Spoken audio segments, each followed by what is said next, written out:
Welcome to the Slop Temple. We pray this video helps. You start by choosing a handwriting font and confirming your device supports custom fonts. This saves time later. Once done, download a reputable TTF or OT file and keep it in a dedicated folder so you can find it quickly. Make sure you have administrator rights or the app's import option available, otherwise installation will fail. Also back up any original fonts or settings so you can revert if needed. This prevents surprises when you change system or app typography. You now install the handwriting font, double-click the file on most platforms, or use a font manager when available. Once installed, enable it in the target application's font list or set it as the default in app preferences.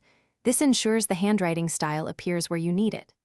After enabling, restart the app or log out and back in so the font cache updates properly.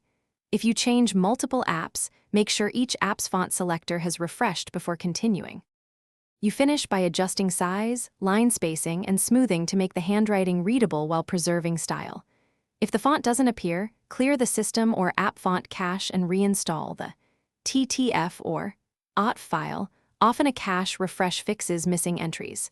If glyphs render oddly, check language settings and fallback fonts and revert to your backup fonts if problems persist.